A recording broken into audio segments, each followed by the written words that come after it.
Brought to you by Bangkok Bank. Good morning, ASEAN. Fresh up your world, your thought, and your idea with us every Monday to Friday from 7:30 to 8 a.m. I'm Nirasha Malisaklamiya. And Arena Jungpasit is Thursday, the 12th of September. We'll start off with the Philippines as the situation there is getting much more serious. Kunila Chaz, the mayor of a Philippine city that has seen 2 days of fierce clashes between security forces and Muslim rebels, has appealed for the release of the hostages just yesterday. On Monday, hundreds of heavily armed Muslim gunmen landed in coastal districts of Zamboanga, took hostages, and had planned to march to the city hall to raise their flag and declare an independent state. Speaking at a news conference, Zamboanga City Mayor Isabel Climico said as many as 100 hostages had been taken. She said based on latest reports, about 100 hostages are still in the hands of the MNLF or Moro National Liberation Front forces. Efforts to negotiate with the hostage takers who belong to the Miswari section are ongoing. We call on the hostage takers to please release all the hostages safely. Security officials say the rebels belong to a rogue faction of the MNLF rebel group, which entered into a peace agreement with the government in 1996 and ran a Muslim autonomous region on the southern Mindanao island. In 2001, a faction of the MNLF, led by former university professor Nur Miswari, broke away, claiming the government had not fully implemented the 1996 deal. Miswari opposed the deal signed last year by the Moro Islamic Liberation Front, or MILF, in which the group agreed to a new autonomous region that would give it greater political powers and more control over resources. 4 decades of conflict in the south have killed 120,000 people, displaced 2 million, and stunted growth in the poor but resource-rich area of the mainly Roman Catholic country. Last year's deal spurred hopes of an economic revival.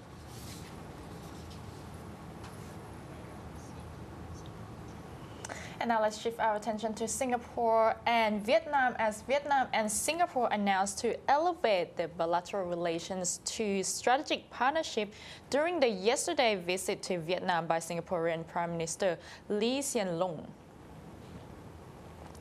The announcement was made at a press briefing after their talks in Hanoi. Addressing the press briefing, Vietnamese Prime Minister Nguyen Nguyen Thanh Dong said that the bilateral relations had been continuously strengthened during the past years, and the achievement gained would create a great momentum for a more effective cooperation in the coming years. Dong expressed his beliefs that this strategic partnership will not only map out new strategies to bring bilateral ties to more intensive, effective, and sustainable, but also contribute to the building of the ASEAN community by 2015, as well as for peace, cooperation, and development in the Asia-Pacific and the world. For his part, the Singaporean Prime Minister said that the strategic partnership will be a foundation to boost cooperation, especially in defense, aviation, and finance between the two countries. Lee said that trade and investment cooperation between the two countries had been performed well in the past years, which was reflected through the 4 Vietnam-Singapore industrial parks. During his visit to Vietnam, Lee and Dong will attend the groundbreaking ceremony of the 5th Vietnam-Singapore Industrial Park in Vietnam Central Quang Nhai Province. After their talks, the two witnessed the signing of publishing joint stamp to celebrate the 40th anniversary of the establishment of diplomatic relations between the two countries. Singapore is now one of the biggest trade partners of Vietnam, with a bilateral trade turnover reaching $9 billion in 2012. As of July 2013, Singapore had invested over $28 billion in Vietnam. The Myanmar government will apply prison sentences and seizure of goods to any illegal exports and imports. In the past, illegal traders were merely charged a discretionary fine for their offense. They could later claim back their illegal goods by paying the fine. However, dishonest exporters and importers will be punished harsher from September 16 onwards in accordance with the new Export-Import Law of 2012, the Central Committee for Control of Illegal Trade, or CCCIT, recently announced. Under the new Export-Import Law, confiscation of goods and imprisonment of up to 3 years will apply if a person is convicted of exporting and importing restricted goods, failing to obtain licenses for those license-required goods, and breaching any license terms. According to the law, those who either assist or engage in illicit activities will be punished to the same extent. The CCCIT said that they have completed the training period for enforcement of the new law. Between August 12 and 31st, they solved 17 cases in which consumer goods such as cosmetics, food and construction materials, as well as restricted goods including beer, were to be illegally imported. The CCTIT was formed by the President's Office in December 2012 with a mandate of curbing illegal practices in Myanmar's border and overseas trades. And according to officials' report, yesterday, Myanmar President U Thein Sein said the ongoing Myanmar Global Investments Forum would contribute to the economic development of the country. The president said that the forum is a golden opportunity for Myanmar at a time when sweeping reform is taking place. U Thein Sein made the remarks at a meeting with Vice President of the Asian Development Bank, or ADB, Xiao Yu Zhao, who is attending the forum in Naypyidaw, which is the second of its kind. The two-day Myanmar Global Investment Forum, which commenced on Tuesday, is jointly sponsored by Myanmar Investment Commission and the Euro Money Conference. Experts at home and abroad, entrepreneurs and technicians are amongst 850 attendees from 35 countries discussing investment matters in respective sectors. Myanmar had received over $43 billion foreign investment as of the end of August since 1988, in which the Chinese mainland had put in $14.189 billion, followed by Hong Kong's special administrative regions with around $6 billion, and in South Korea with around $3 billion, Singapore with around $2 billion, Malaysia with around $1 billion, and Japan with $274 million. The investment, which came from 32 countries and regions, were mostly injected into power sector, followed by oil and gas, mining, manufacturing, hotels, and tourist and real estate. Myanmar promulgated a new foreign investment law in November 2012 in a bid to attract more foreign investment to the country in line with its reform strategy. The new law allows full investment by foreigners and joint venture operations between foreigners and local citizens or related government department or organizations on mutual agreed ratio of investment. However, skyrocketed real estate prices are deterring new foreign investment entering Myanmar, according to the authorities. And we will go to our interview we had last night with our reporter Kun Onravee Sang, who's in Myanmar, on the event of the Myanmar Global Investment Forum. She'll talk about poverty and real estate. Okay, the highlights today would be the first session, which is poverty in real estate market in Myanmar. As we all have learned that some problems, the major hurdles in investing in Myanmar is the high prices of either land or office space, or even the high price of the hotels. Everything in Myanmar regarding the real estate, it's skyrocketing the price. I mean, so the discussion is about the reasons why there are increasing in prices, because Myanmar people, they see like land, for example, as a storage of wealth, because they didn't trust the bank at first, like in the past. That's why the land prices have been increased.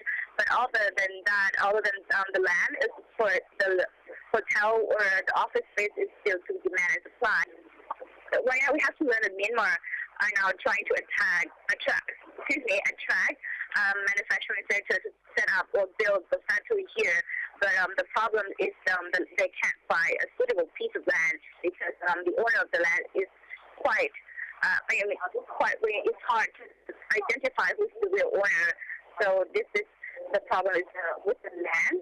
This problem, we have learned in the news that recently the announcement of the tax, the 37% taxation of the land in order to which is an attempt to curb the prices of land in Myanmar. For the land, it depends on the owner because the local owners right now, they are charging like unrealistic prices. So they kind of want to make, the investment, they want to get good money from like the price right now. So it's quite, I'm not sure, I would say like, I don't know like which directions the government is now moving into, because the rules and regulations right now, as I've talked to the local developers, they are having troubles, as I said, the challenge as well. And one of the challenges is the rules and regulations. Even the local developers are experiencing challenge in rules and regulations. So that means the government is not really focusing on the local developers. You know what I mean? Like, it's the same problem with the foreign investors, which is the rules and regulation. Well, I would say the FDI. This is the thing about the people. What people get confused the most is that when Myanmar announced or enacted, there are still some rules and regulations that have not yet been in place. So the law is there, yes, but the rules, all the rules and regulations, inside the law or like the sub rules and regulations under the law has not yet been in place, and there are not just only FDI law, there are also some other laws that related to business and investment in Myanmar that have not yet been in place. So I would say that not just the FDI law is not enough. The FDI law is just the beginning. Rules and regulations under the law have not yet been in place, and all the laws regarding the business and investment have not yet been in place.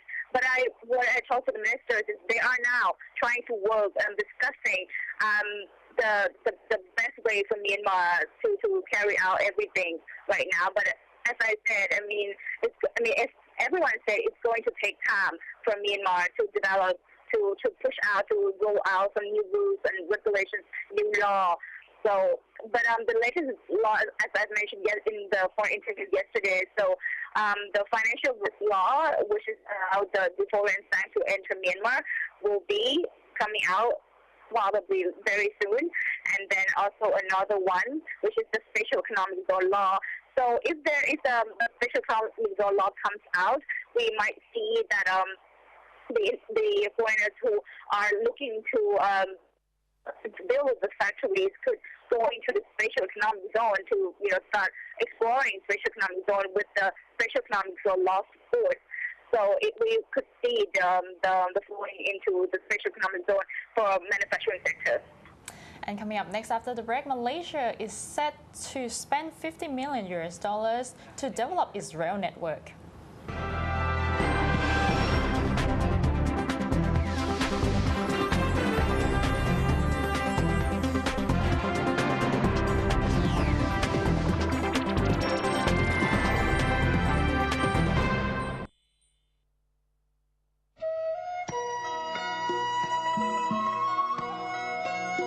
Of course, the majority of the population, 95, มีระดับน้ำทะเลที่ 3,700 เมตร บนหลังคาโลก Brought to you by Bangkok Bank. Malaysia plans to spend $50 billion to develop its rail network over the next 7 years, and that includes the high-speed rail linking Kuala Lumpur and Singapore, set for 2020, and the urban mass rapid transit system that is rolling out in 2017. Compared to developed countries where rail transport makes up a third of public transportation, in Malaysia, its share is less than 4%. People in Malaysia rely heavily on roads because existing train services are slow and train journeys are time-consuming. However, with spiraling land and fuel costs, limited space, and traffic congestion, rail transportation is seeing a revival.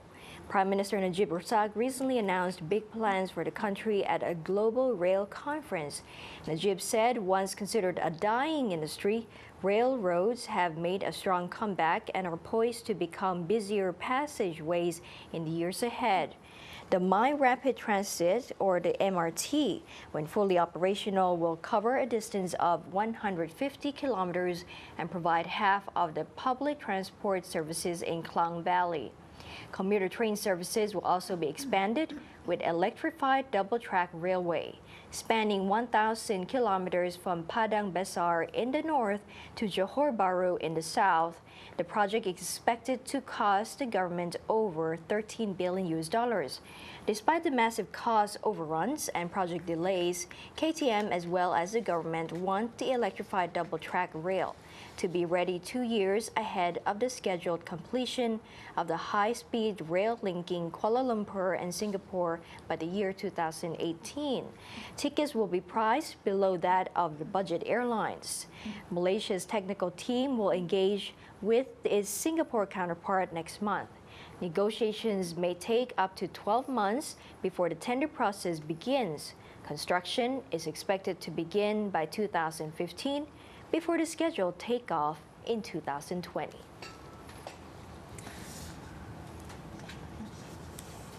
And now let's have a look at Thailand as our Prime Minister Yingluck Shinawatra is on her current European tour visit right now, as according to the Thai news agency reported yesterday that the Thai Premier appreciated the Switzerland for supporting Thai rice during her official visit to the Swiss Confederation. Prime Minister Yingluck Shinawatra is currently leading a Thai delegation to visit Switzerland, Italy, the Vatican and Montenegro from September 8 to 15. The Premier earlier delivered a speech at the 24th sessions of United Nations Human Rights Council, or UNHRC, on Monday. In talks with Swiss President Ueli Maurer during her European tour on Tuesday night local time, she said that she would like to show appreciation for Switzerland for importing more than 10,820 tons of rice from Thailand last year and expressed hope that Thailand would continue to export rice to the country. Yingluck invited Swiss investors to join in the development of mega projects in Thailand, as well as the Thai-invested Davao Deep Sea Port project on the Andaman Sea in Myanmar, and said that Thailand was ready to reactive trade activities with the European Free Trade Associations, or EFTA. EFTA comprises Switzerland, Norway, Iceland and Liechtenstein. The leaders of the two countries also discussed cooperations on tourism, security management, promotions of small and medium-sized enterprises, and management of electronics garbage. Thai Premier also told the Swiss President that the Thai government was determined to strengthen democracy and unity in the country after facing crisis in the past several years. Yingluck's visit to Switzerland was the first visit of a Thai Prime Minister in 23 years.